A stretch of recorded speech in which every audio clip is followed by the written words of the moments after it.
Dick Durbin of Illinois is the second highest ranking Democrat in the Senate. He's also a member of the Senate Judiciary Committee, and he joins us now from Capitol Hill. Senator Durbin, thank you very much for talking with us. As you know, Republicans are on the verge of confirming President Trump's third appointee to the Supreme Court. Judge Barrett will be sitting on the court as early as tomorrow. And this is over the fierce objection of you and every other Democrat.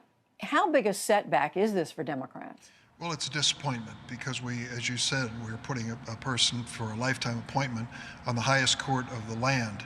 And to give to President Trump the authority to fill 3 of those slots with people of his choosing is a troubling development, particularly at this moment in time. Judy, if anyone was coursing through the channels today and finding the broadcast of the United States Senate, they would be shocked to learn that we weren't talking about the coronavirus. Here we are with an infection running rampant, 225,000 Americans dead. We spent 5 straight days on 1 Supreme Court nomination. And secondly, I think they'd be a little surprised that the standard the Republicans set 4 years ago to deny President Obama the authority to fill a Supreme Court vacancy so close to an election is being ignored by the Republicans now. And then when they hear that the hurry up is so that she will be on the court in time to strike down the Affordable Care Act in the midst of a pandemic, I think all those things are very troubling. Well, several things to ask you about there. But starting with the Senate Republicans and their refusal to act on President Obama's nomination to the court, Merrick Garland. There were 8 justices for a year. Is that an argument for adding a couple of justices to the Supreme Court? Judy, I don't think anyone has come up with a formula on what to do with the court in the future, but I will tell you what I believe the American people are looking for: balance on the court. They don't want too many Democrats, too many Republicans. They want some people who are more moderate. They want decisions that are not predictable. They don't want a political agenda that is going to dictate this court's future rulings. And that, I think, sadly, is where we're headed. Judge Barrett said during this confirmation hearing that she was not on a mission to destroy the Affordable Care Act. Do you believe her? Well, I'm skeptical because she's been very outspoken, critical of the Chief Justice. When he found the act constitutional, she published an article saying she disagreed with him openly, critical as well of the Affordable Care Act itself. And those raise questions as to whether or not she should recuse herself, at a minimum, recuse herself from this hearing.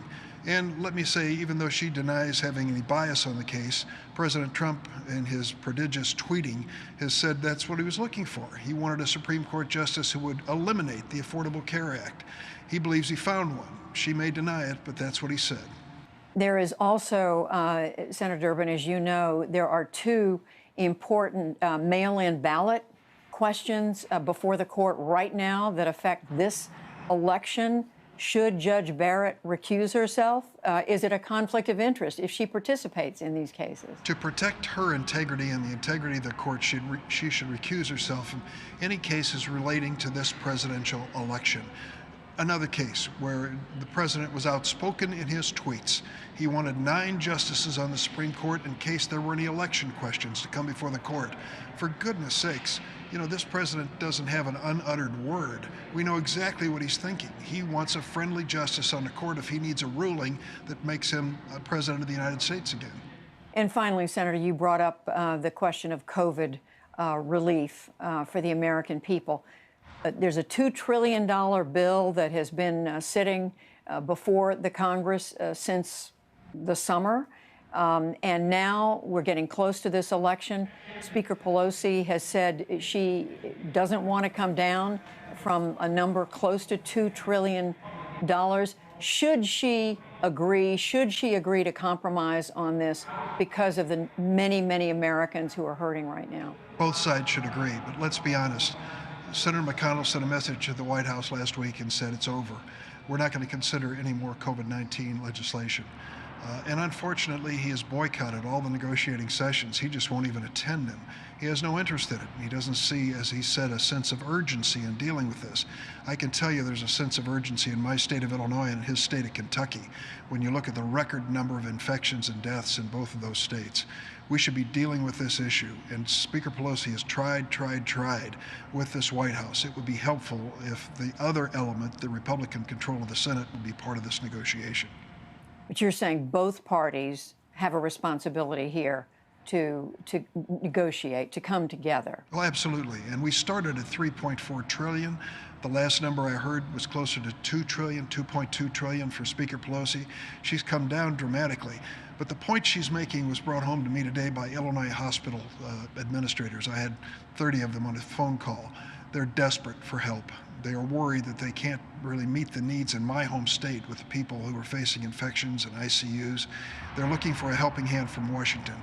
And here we are doing what? 5 straight days on one Supreme Court nominee, not a minute being spent to find the solution to this coronavirus challenge.